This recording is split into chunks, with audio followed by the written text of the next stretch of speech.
Ladies and gentlemen, it happened again. Yet another instance of immigrant-perpetrated entitlement fraud has been discovered, this time to the tune of $7.2 million. And I'll tell you what, JD Vance is not happy about it. He has had enough. In fact, right this very moment, he's out here dropping bombshells. Now, as many of you might remember, in a video I made just a couple of days ago, we talked about how Somalian fraud rings in Minnesota have, over just the last 5 years alone, defrauded all of us federal taxpayers out of over $287 million in entitlement fraud. In fact, in an effort to steal federal funding, they've been lying about feeding starving children, they've been lying about treating children with autism, and what's more, much of that money that they've stolen from the federal government, or rather all of us federal taxpayers, they've actually sent back to Africa to fund various radical jihadi terror groups. And by the way, I'm not kidding, I wish I was. At this point, all of this is out in the open. But so like I said, it's actually happened again, this time to the tune of $7.2 million. However, what makes this instance of immigrant entitlement fraud perhaps even worse than the others is that this time, a radically progressive judge has actually overruled the guilty verdict of the jury and let the immigrant scammers off the hook. And you know what? If you don't believe me, take a look at this.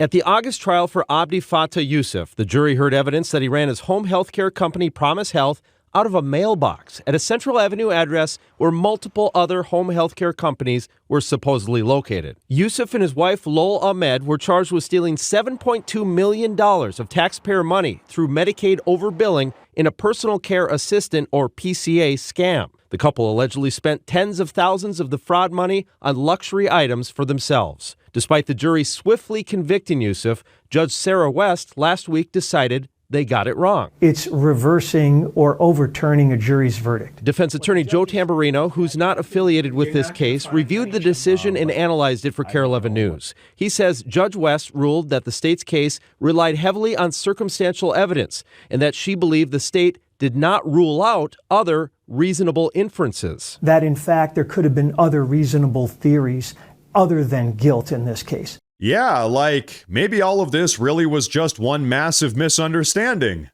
Spare me. But so just to be clear, the judge here, Judge Sarah West, knew that Abdi Fattah Yusuf and his wife Lol Ahmed ran a healthcare company out of their mailbox, taking in over $7.2 million worth of fraudulent Medicaid payments. The judge here also knew that Abdi Fattah Yusuf and his wife Lol Ahmed then spent all of that money on various luxury goods like designer purses and expensive cars. But you know what? There's actually some more to this. Take a look.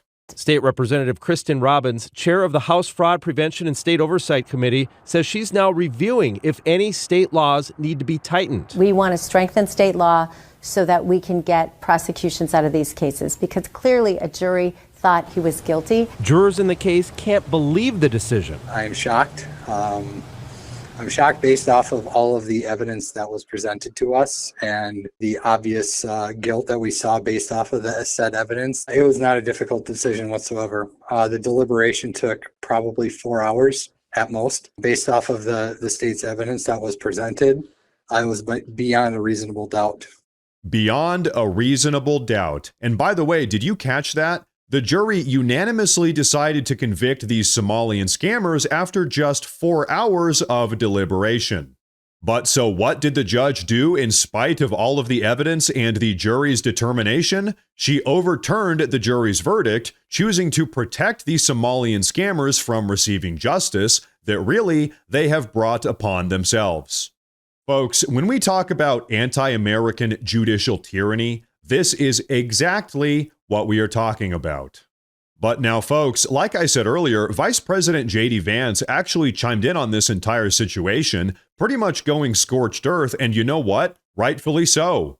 Because I don't know about all of you, but I, for one, am getting sick and tired of this nation getting scammed and defrauded by refugees and immigrants that we have graciously allowed into our country. And so we're going to take a look at what JD Vance just had to say, but first, I do want to say real fast that if you folks enjoy the daily news updates, please consider subscribing to the channel because it really does help a ton. But okay, check this out. As Vice President Vance just posted on X, after 4 years of house prices doubling and in some areas tripling, many young people feel priced out of the American dream of homeownership. A welfare fraud scandal in Minnesota reveals that large numbers of new arrivals aren't assimilating and are funneling our tax dollars to literal terrorist groups. An innocent woman was set on fire in Chicago as the mayor resists federal law enforcement resources to bring peace to one of our great cities. The Obamacare insurance system is buckling under its own weight, and the country is currently $38 trillion in debt. Our administration is working hard on addressing all of these problems. But you know what really fires up the Beltway GOP? Not any of the above. Instead, the political class is really angry that the Trump administration may finally bring a 4-year conflict in Eastern Europe to a close. I'm not even talking about the substance of their views. Much of what these people have said about the Ukraine war has been proven wrong. But whatever, we can agree to disagree. But the level of passion over this one issue when our own country has serious problems is absolutely bonkers. It disgusts me. Show some passion for our own country. And so, ladies and gentlemen, how's that for a truth bomb? Everything he just said is not only absolutely true, but if we really want to actually save this republic, if we want to save the nation, we need to start focusing on all of these issues that he just spoke about. And you know what? Very clearly, Americans right now are resonating with J.D. Vance. In fact, take a look at this right here. Here's the most recent polling data from RCP, Real Clear Politics, comparing some of the nation's top politicians' favorability ratings versus their unfavorability ratings. Now, you'll notice that all of them are underwater to varying degrees, but trust me, that's actually kind of normal in polling like this. That said, what's perhaps the most intriguing thing about these numbers is that right now, according to the RCP averages, which perfectly predicted the outcome of the 2024 election point for point, by the way, J.D. Vance is actually the single most favorably viewed politician in the entire country right now.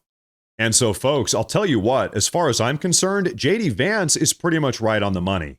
Right now, we need to start focusing on domestic issues, improving the lives of everyday American citizens, and for the love of God, we need to actually start holding all of these criminal parasites accountable. Because, ladies and gentlemen, as I like to say, that is what it's going to take if we want to actually put America first.